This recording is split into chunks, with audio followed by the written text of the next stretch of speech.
Hello friends, English for all સિરીઝના 57મા પાર્ટમાં આપ સર્વેનું હાર્દિક સ્વાગત છે.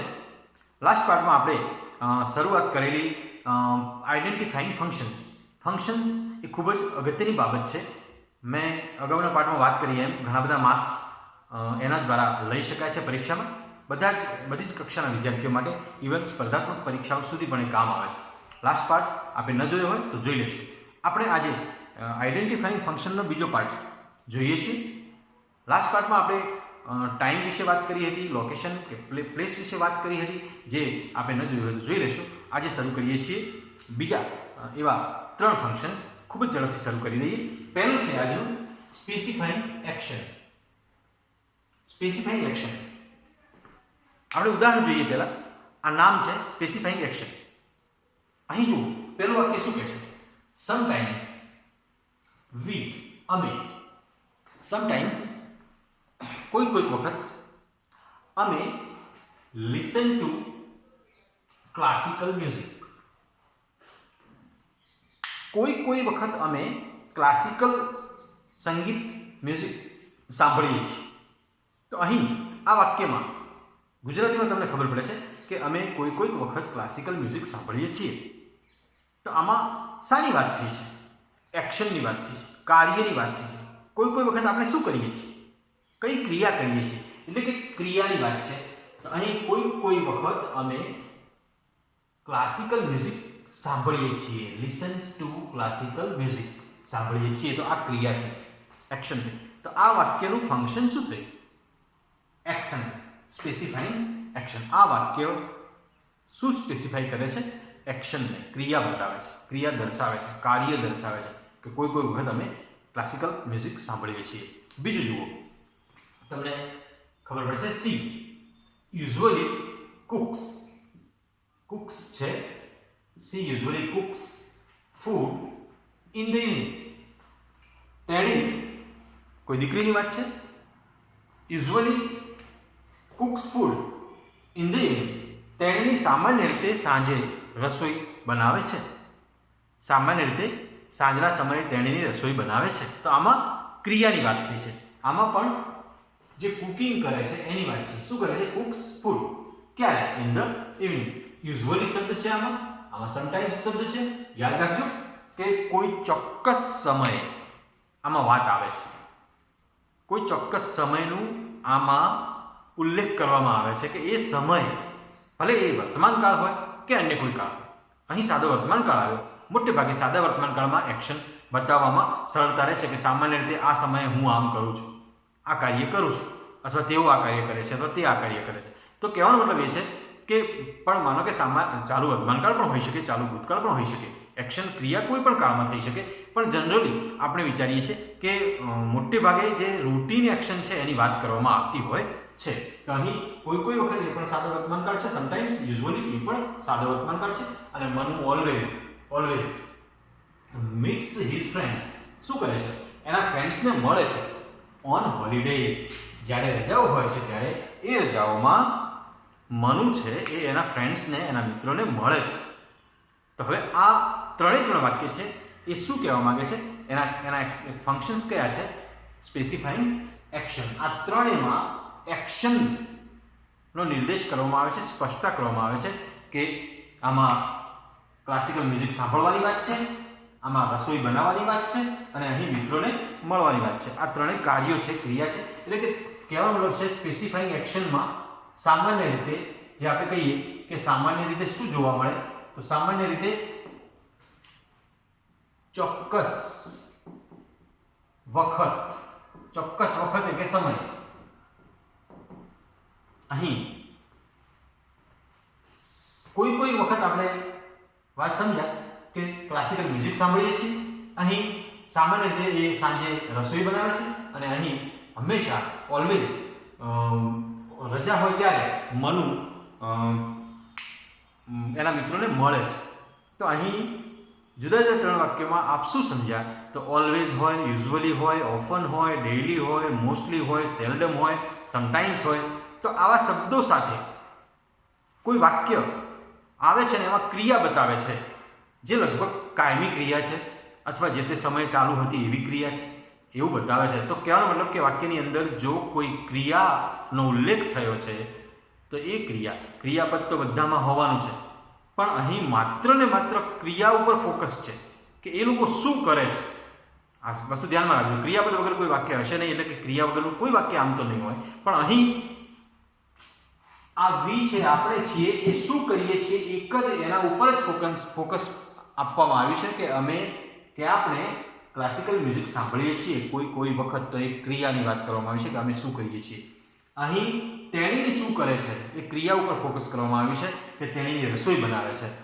અને અહીં મનુ એ હંમેશા શું કરે છે, રજાઓના દિવસે તો એના મિત્રોને મળે છે, તો એના ઉપર ફોકસ કરવામાં આવે છે. એટલે કે અહીં કોઈ પણ સામાન્ય રીતે ચોક્કસ વખતે કે સમય કોઈ ક્રિયાની વાત કરે, કોઈ ક્રિયા અથવા કાર્ય થાય છે, થતું હોય છે.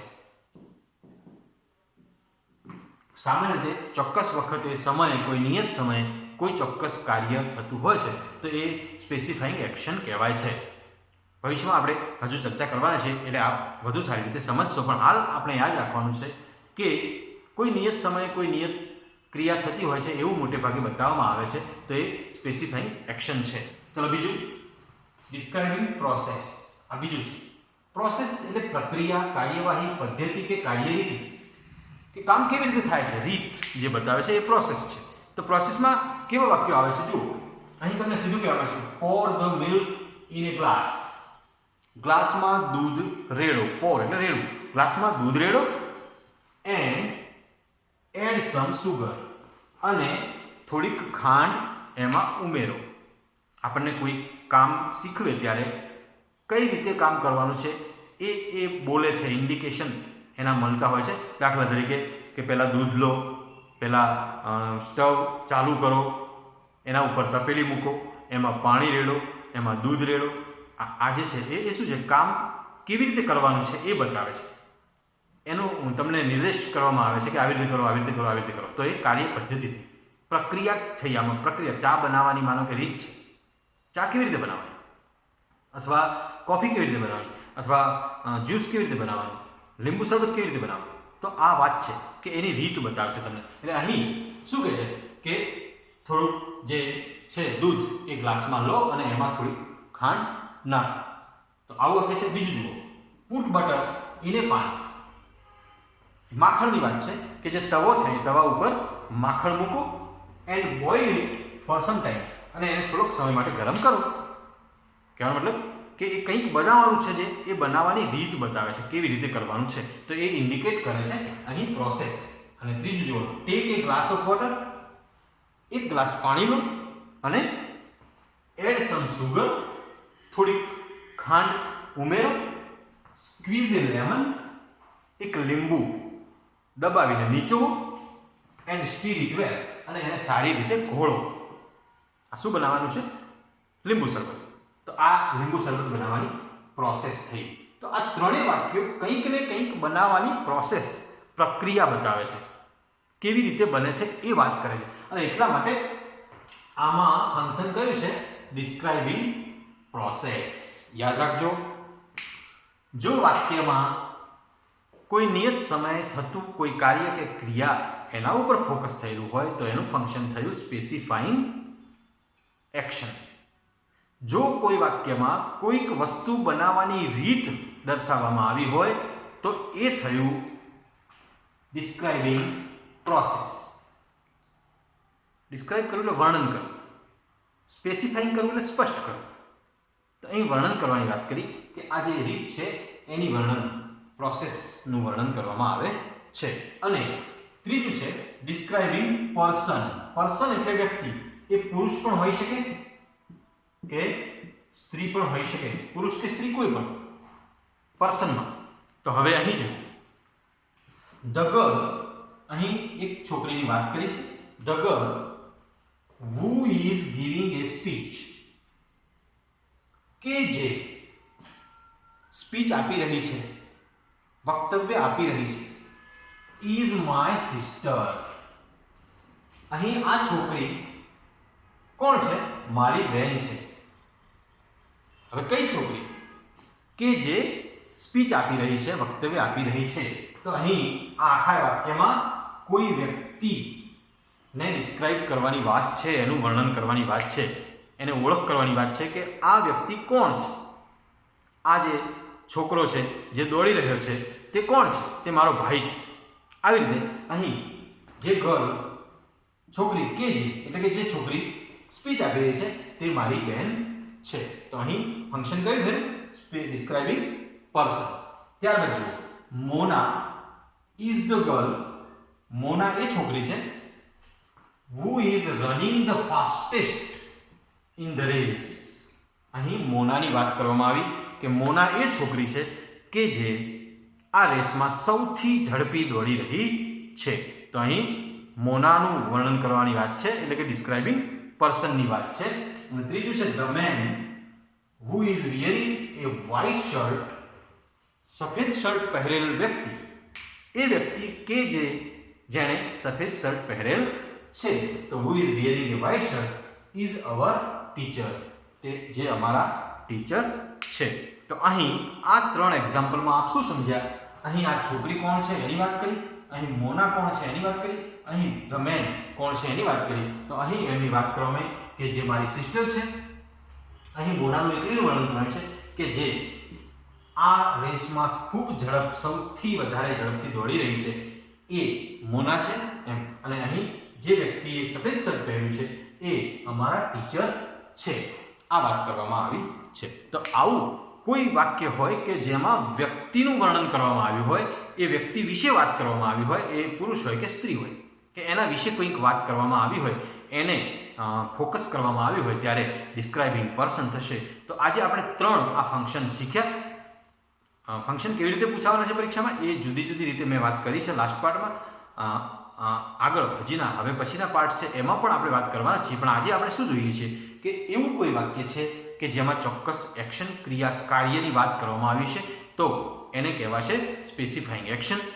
બીજું આપણે જોયું કે એવું વાક્ય કે જેમાં કોઈ કાર્ય પદ્ધતિની વાત કરવામાં આવી છે, જે કાર્યવાહી છે, જે પ્રક્રિયા છે, રીત છે કંઈક બનાવવાની, એવી વાત કરવામાં આવી છે કે પહેલાં આ લો, પછી આ લો, પછી આમ કરો, પછી આમ કરો. તો એ એક કાર્ય પદ્ધતિ થઈ. તો એને પ્રોસેસ કહીશું આપણે. તો એને આપણે કહીશું ડિસ્ક્રાઇબિંગ પ્રોસેસ.